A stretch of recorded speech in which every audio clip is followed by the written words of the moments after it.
Greetings and welcome to Edgy Ideas, the podcast that explores what it means to live the good life and create the good society in our disruptive age. My name is Simon Western, and I will be talking to invited guests about diverse topics, exploring social conscious and unconscious dynamics and desires.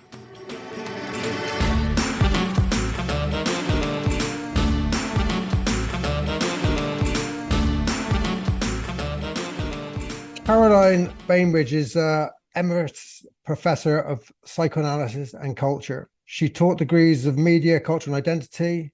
She's a film section editor for the International Journal of Psychoanalysis, been an editor of 3 associations, and currently she's set up a new consultancy called mindings.org, where she's working with different organizations using her media and psychoanalytic skills to help organizations understand kind of where they are in the world. Caroline, you're very welcome to Edgy Ideas. How are you feeling at the moment? Oh, it's lovely to be back. I feel so sorry for you, Simon, but we'll lift your mood and discussion of this marvelous treat of a film, I'm sure. It's great to be back, and I think this is a great topic as well for Edgy Ideas. I think Gerwig does something edgy with the film, so we'll get into that, I'm sure. We will, and I saw the film, and it really triggered me. It was like so many different levels. The first was like, I love the colors, the camp, the humor. I love the skill of the movement between the dolls and the humans.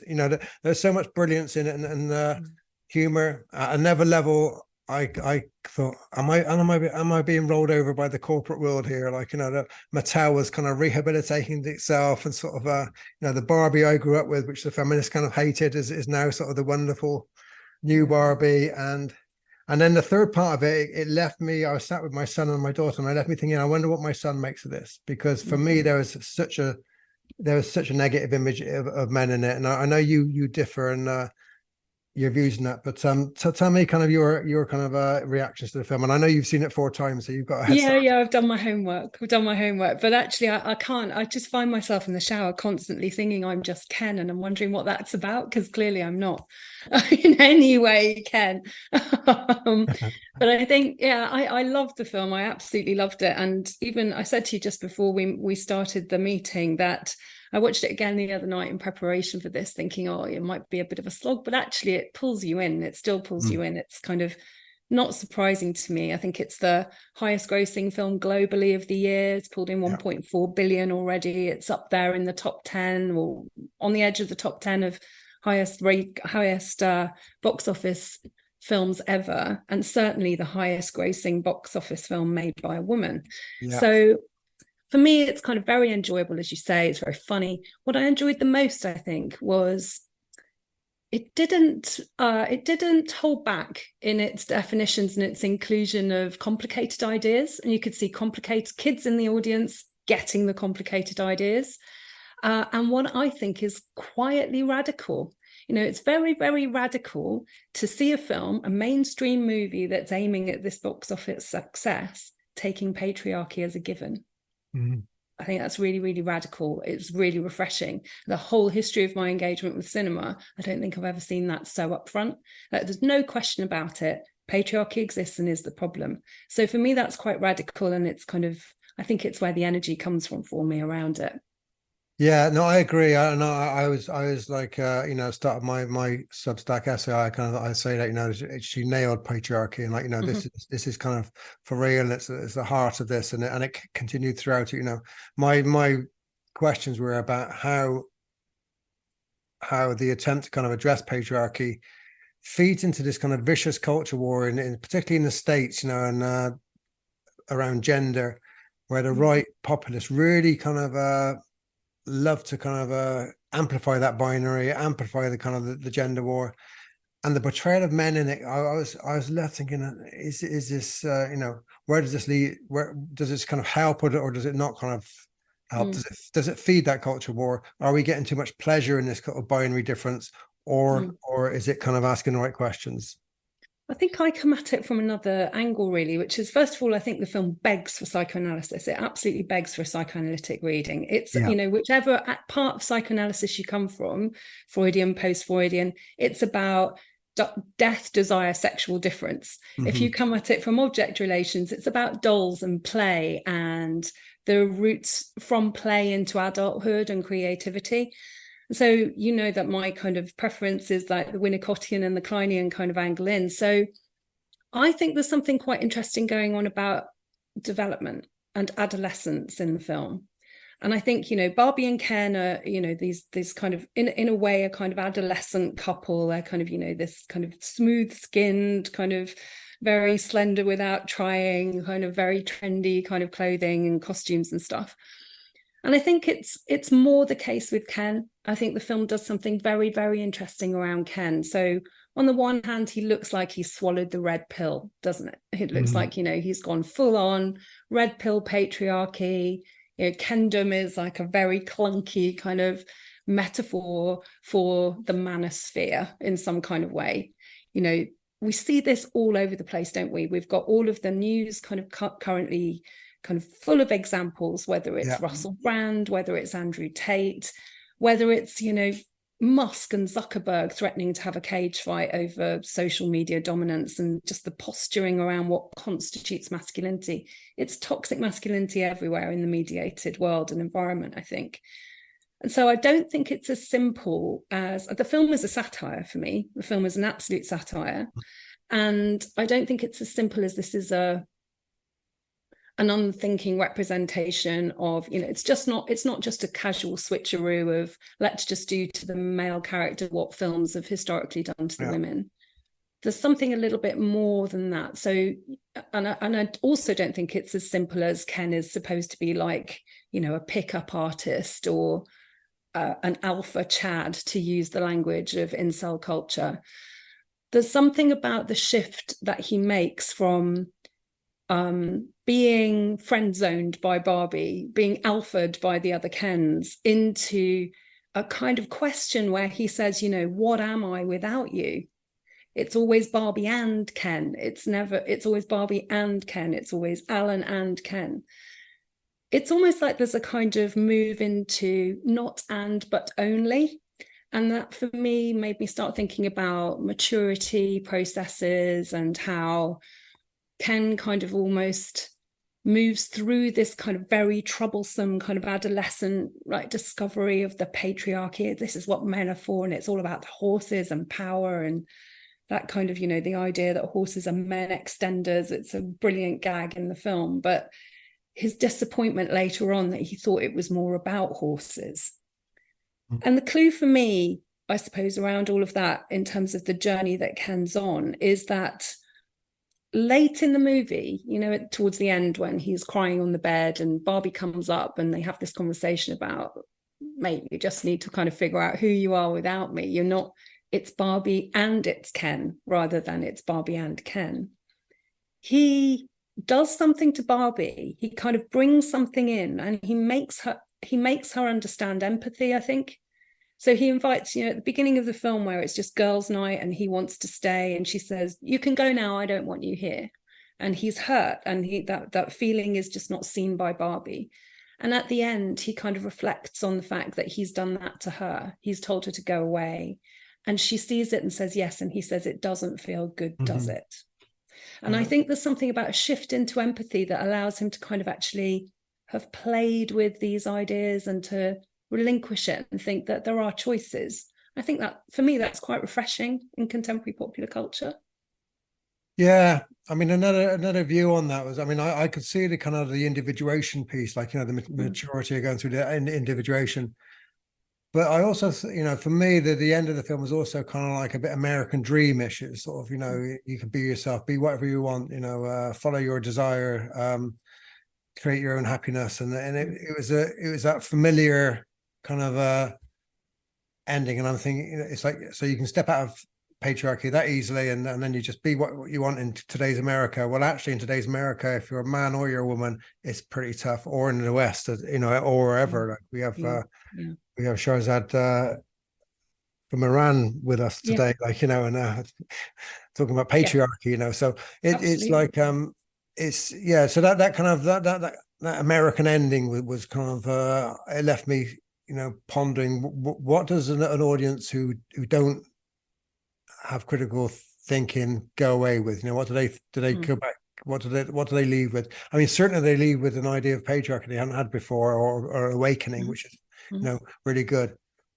But what do they leave with in terms of kind of what they think about men? And we hear a lot about toxic masculinity, but no, there's a lot of fragile masculinity out there, like, absolutely, you know, and he sings it, doesn't he? He's got that line of blonde fragility. It's in his Ken song, you know, I'm just Ken. You know, is this just a life? Am I just destined to lead a life of blonde fragility? And I do think that there is something about, you know, of course, it's an American movie, it's a Hollywood movie, of course it goes down, it's predictable. You know, what Hollywood movie does not end in this way? There is a kind of question in my mind, which is that, you know, this is a very satirical brand world movie.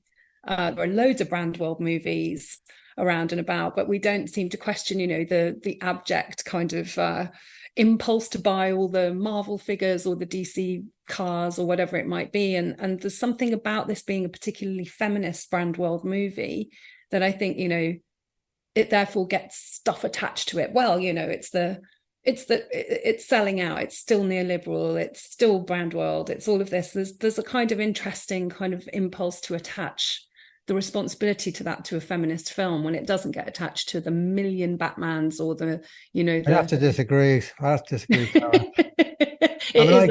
I grew up in a world where that was really questioned. You know, that was like, you know, that was fundamentally questioned by people on the left, by feminists, by, you know, that was like out there. And I haven't actually seen a lot of questioning of this film. I was a bit worried about my questioning of it because, you know, you put yourself out there and you're vulnerable to attack. But I haven't actually seen a lot of. I mean, I'm not looking for attacks, but just any decent, like, I mean, there's lots of praise and there's lots of, and for good reasons, you know. But I haven't seen a lot of good dialogue around the movie. There's a couple of interesting pieces that I've read, actually. One is by Nina Power, who is a thinker who courts quite a lot of controversy in the way that she engages, especially around gender wars and culture wars and stuff. But she's published an interesting piece on Barbie, in which she kind of draws deeply on her philosophical training and her work as a philosopher. So that's quite an interesting read. And I think there's another piece this is the only piece I've seen about this, actually, a piece of writing by a scholar called Karen Cross, who has got a Substack called Healing Media. And she highlights the really surprising failure to bring in the environment and any kind of environmental awareness, especially for a film pitched at young people, you know, which is this is the uppermost concern in the minds of young people, is the future of this planet Earth. And Karen does something really playful. She's done really amazing, excellent work on Toy Story. And she points out in her piece as well around Barbie makes an appearance in Toy Story and kind of, you know, is the voice of ethical reason around authority. And it's almost like she brings that into the Barbie the movie. And then Karen goes on to write a really playful kind of potential additional scene around what Barbie and Ken could have done on the environment piece. So I'd really recommend people to look that up, because I haven't seen anybody else writing on that at all. No, and I was disappointed by your sort of New York Times Guardian. I mean, I you know, they like the movie and they talk about it, which is fine, but, you know, like you say, I think it cries out for psychoanalysis. It cries out for, you know, something deeper to kind of understand what, you know, what does this film mean? Why is this film the kind of a $1 billion film? Why is it really speaking to our culture at the moment? You know, what buttons is it pressing? What is it reflecting back to us? You know, I mean, one question I got around, what did you think about power and authority? I mean, a lot of the audience, we think about group relations and power and authority. Did that speak to you at all throughout the movie? Absolutely. Thought that it's very clever. Again, I think Gerwig is very quietly subversive on a number of levels, and one of the ways that she's subversive is when, you know, they've got this kind of backdrop of the Kens quietly rewriting the Constitution, and the Barbies kind of make it back and kind of get deprogrammed from their unconditioned and, you know, acceptance of patriarchy, and they kind of create this situation in which it's kind of you know, divert the attention of the Kens and then we'll just fix the world in the background. And that's really, really clearly what's going on, especially in the context of US politics at the moment, with the very kind of dangerous manipulation of very surface level social media kind of engagement to divert the attention while, you know, the Constitution is being rewritten in the other way. actually, and the danger of that. So I thought there was something interesting in terms of an inversion of that power dynamic in the film, but again at a really playful level that, you know, it kind of works at the level of satire and play, but it actually elevates a political awareness perhaps for an American audience of oh yeah, hang on a minute, this is how we're trapped into, you know, where the ideology is in operation, I suppose, at the moment in popular culture is very much in the kind of viral culture, the explosion of attention to stuff that is distraction from the deeper, more far-reaching political kind of unraveling that's going on, to put it kindly. I mean, the other thing which really interested me was I thought there were subtle kind of pointers to non-binary, queer. I mean, it's a very camp film. It's one of the most camp films I've ever seen. It was like that, you know, just in your face camp, you know, it's in great form. But it was I was torn between the in your face sort of binary, men are kind of bad, men are patriarchy, men are dumb, and the kind of trying to escape that. And then was it Alan, the Alan character, and the Alan, characters, and the sort of the non-binary, the kind of the absence of sexuality in the dolls, and the movement towards the gynecology kind of clinic at the end. What was your thoughts on that part? Yeah, it's really interesting. I think that, you know, it's upfront and, as it were, upfront and in your face that these dolls have no genitalia. I think it works on lots of levels. You know, there's loads of critical writing in the feminist space and cultural studies space about Barbie and the politics of Barbie. And I remember somebody called a cultural studies scholar called Jonathan Bignell writing ages ago about the absence of genitalia in Barbie dolls. But here in the contemporary context, that does something quite interesting, doesn't it? It kind of frees us up from having to kind of constantly keep in mind the culture wars around gender and sex. And I think the casting is very diverse. You know, you've got a kind of very diverse range of actors, including Harry Neff, the trans actress who plays Dr. Barbie in the film. And there is something, I think, there about the removal of genitalia from the world of Barbie land, allowing a kind of understanding of what does femininity look like when the presence or absence of genitalia is not in question, right? When we just strip genitalia out of this completely, it looks like everybody can have their bit of femininity, okay, and everybody seems to get on. So I think there's something interesting that's going on there in terms of a response to the culture wars, or a kind of provocation of what if we took, you know, I think Nina Power makes reference to the way that popular culture and mediated culture, and not just mediated culture actually, but like medicalized discourse and stuff, now making lots and lots of references to women's body parts as a way of distinguishing what constitutes a woman or not, and all of that. And I don't want to get kind of pulled into that debate, because it's not what I'm gesturing towards. It's kind of what happens if you take the body parts out. Where do we sit with gender then and identity? So I think it does something interesting on that regard.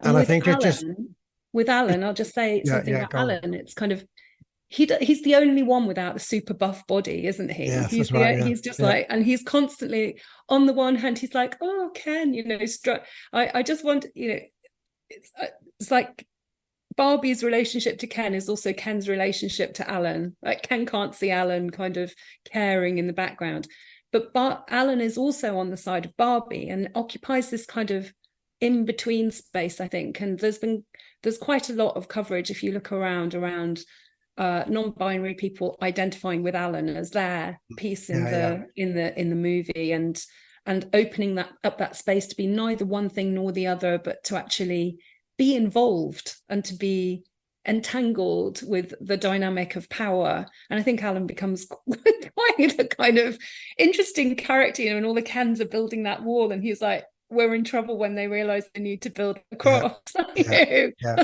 No, he was very interesting, and he did hold that non-binary kind of queer position, I think, you know. And then, you know, this referring to psychoanalysis, you know, the Lacanian kind of shifting need to pull away from the sort of the penis and the phallic, and trying to understand gender from a different position, still controversially, but like it was kind of I'm sure you could take an interesting Lacanian take on that kind of understanding gender differently as well, you know. Yeah, I think that's right. And I think there's also something interesting about the use of dolls actually, and the way in which Barbie's excursion into the real world is facilitated by the fact that she's an internal object for America Yeah. Ferrera's character, Ferrera rather.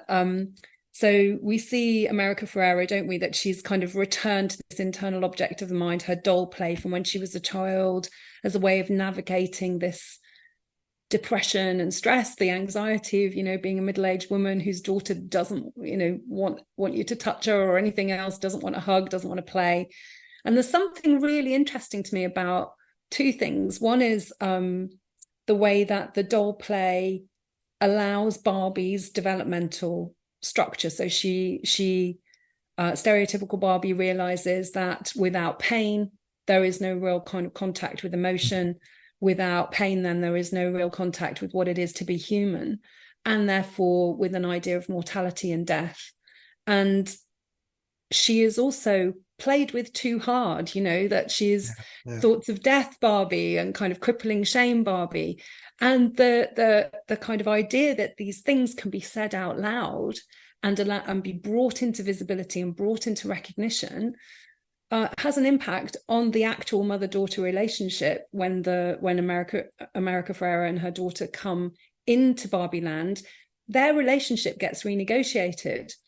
And I think that, sorry, I'm going off on a bit of a tangent here, but there's something very interesting. There's lots of assumption that because Barbie Land is run by women, it's a matriarchy. But actually the film is really clear that maternity and the maternal is written out of Barbie Land,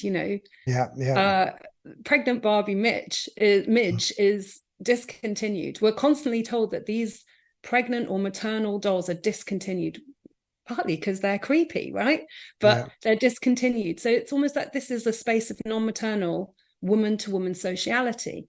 And we get a mother and daughter traveling into this woman-to-woman sociality. We get a witnessing of the deep repressed emotional experience that comes from a relationship between a mother and a daughter mediated in the real world, and it allows for it to be renegotiated. I'm straight back into my Irigaroyan origins on this one rather than Lacanian, but it's something about how the mother-daughter relationship can be negotiated differently. I thought that was really powerful. Actually, I thought one of the most powerful things, I mean, it's like these kind of side acts alongside the main story, the Alan and then this kind of mother-daughter relationship and how it, like you say, it grew and it changed and it morphed and it could be reinscribed and then finally Barbie deciding to the last shot of her entering the gynecologist to kind of do what is like, it's just is this a final kind of stepping into kind of away from adolescence or into adulthood, or what did that mean, like it's leaving the audience with a question rather than an answer. It leaves the question hanging. But I think that's quite daring on Gerwig's part, because she's transported us into this alternative universe in which the genitalia don't matter. And we have this exploration, it's a very kind of, as you say, a very neoliberal exploration of freedom and gender fluidity and the possibilities of female friendship and male friendship and doing it all differently and stuff. But then she puts us right back in reality at the end and leaves that question hanging. And I think that's a really daring move for a filmmaker, to kind of invite you back in to think again, to rethink and respond to what you've seen. And that's the invitation of the film, I think. Yeah. As you know, Carol, we end our Edgy Ideas podcast with a question to the guest. What can they offer the audience? Thoughts on what it means to live a good life and to create a good society. And I'd like to link that question to this film and to our discussion. We've discussed this before in other terms, but what from this kind of film and discussion can we think what helps individuals to live a good life and what helps create a good society? Have you got any thoughts? Well, I was going to say something like be more Ken, which is, because it's coming back to that idea of being good enough, the whole kind of I am enough, the hoodie that he wears at the end. But actually, I think on reflection, it's be more Gerwig. I think it's be more open to the nuances and more open to the play. The film invites us to play with many of the assumptions that are at work in the gender wars. And I think a playful response, the idea of film as an object of the mind that enables us to open up space to think a bit differently and to perhaps take more responsibility for the utterances that make it out of our mouths onto social media, into the world, that fuel the kind of toxic culture wars that we're all embroiled in at the moment. So yeah, be more Gerwig is my suggestion this time. Brilliant talking with you as ever, Caroline. Thank you very much indeed. Thanks for having me. Very well.